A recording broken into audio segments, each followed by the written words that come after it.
What's going on, guys? Today I'm going to be taking on the high score challenge in the last couple of hours here to show everyone how I cleared it with 61%, got all the rewards. As per usual, we're going to go in and we're going to start by looking at the setup that I'm using. And that's going to be 4 copies of the Toon Santa Roxas. The traits on all of them aren't very important at all, except for this last one that has max gauges +2. That's kind of helpful just because Diamond Dust is pretty low SP capacity Keyblade, but other than that, there's not really much going on with the Roxases whatsoever. Our main damage dealer is going to be Master Xehanort, and the reason for this is going to be because of the extra attack on it. That's going to help get the reverse buffer up a little bit so that we're dealing some pretty significant damage.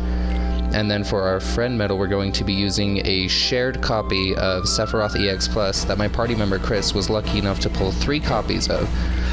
So we're going to go ahead and use that as our friend medal, our secondary damage medal, and our main percent boosting medal. So the key to this high score challenge, the first thing that you'll notice is that there are no paths. There's no 3 separate paths, so you just have to basically do the exact same. Everyone's going to be doing the exact same thing.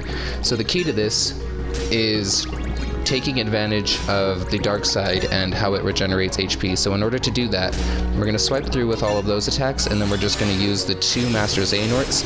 It's going to put in some pretty okay damage, but the main reason that we're using it again is for the extra attack to get that reverse buffer up. And then we're going to use the Sora to round out the rest of our buffs. That upright buff doesn't matter, it's just to get like the attribute buff up and stuff like that. And then we're going to use the Sephiroth. He'll do a tier 2 reverse defense down, and I think power defense. He completely wipes it out. Now it's going to regenerate, and it went from, what was that, like 79 HP bars to about 119, so about 40 HP bars is what we're working with. And what I mean when I say that is when an enemy regenerates HP like this, what you're trying to do is you're trying to make sure that you don't tap into the HP that it regenerated. So in this case, if it regenerated 40 HP bars, then you want the last attack that you perform to connect and kill it while it still has at least 40 bars of HP, so that you're not tapping into the HP that it regenerated. And in order to get it at a low enough HP that we can actually pull this off, we're going to tap instead of swipe with the Xehanorts in order to get just a little bit more damage. And then use Roxas again to round out the buffs, put him down to about 61 HP bars, and now hopefully this Sephiroth should wipe him out on the first hit of his attack.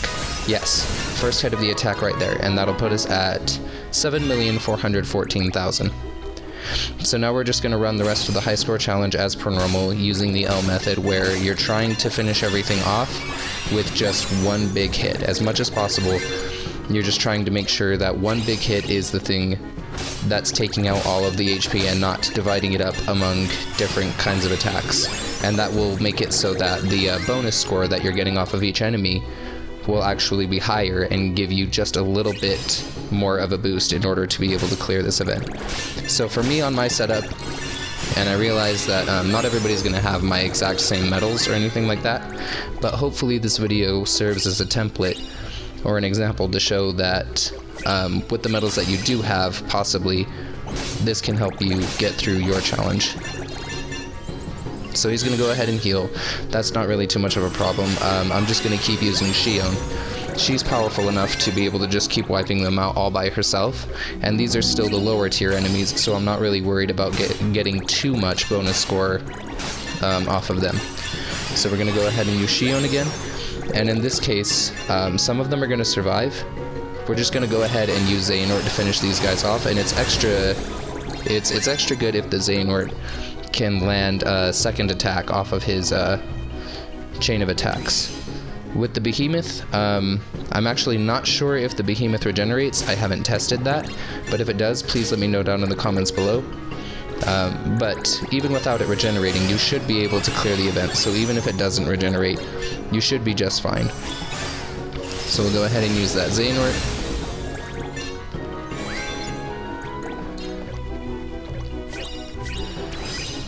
Then we'll run up over here. This battle's a little bit tricky for this. I'm just going to tap it out on the big guy up here so that I don't trigger any of those archers. Though Shion is going to give him a hit back, so it'll make it so that they're less likely to attack me, and then Xehanort should actually just clear them out. Yes. And then the more of his attacks that land, the better, because it's going to generate more bonus score. Then on this, we're just going to pretty much... You could even just... well, I keep saying you. I can set the auto button, again, because not everybody has my exact same Keyblade. But in this case, I'm just going to turn on the auto button and just kind of let it run. Because Xehanort is an AoE attack, it should be able to take out the healer, the green Requiem, in the back over there before it gets a chance to actually heal. And now we're going in with maximum firepower, so if all three of Sephiroth's attacks connect, then we know that we're going to get the maximum amount of bonus score off of beating this enemy. And then of course he's going to wipe us out. But we still have 2 more turns that we're working with because of the HP recovery that comes off the pet. And then my Shion also has a second chance too on it, and that'll give us a 3rd turn to be able to fight against this guy and KO him. So we're just gonna let this run. I can't remember at this exact moment if I had to use my Nova, but we'll go ahead and plug it now just in case.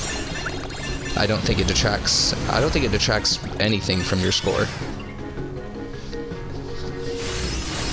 Yeah, so we're looking good, down to about 500 HP bars, and he started off with, what was it, around 1400, so I think we're in a good place.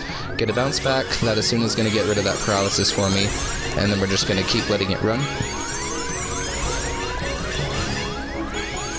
And then what's nice about the Xehanort too, is that all of his status effects carry over into the next turn, which is super important for stacking up damage into the later turns as you're reviving yourself for subsequent attacks against him. So after this, we should be at just above 5 million. Yep, there it is. Not as high as my highest score, but there it is. That is showing you basically that in order to get this, I do think 61% is probably the cutoff for the amount of percent that you need in order to actually clear it and get all the rewards.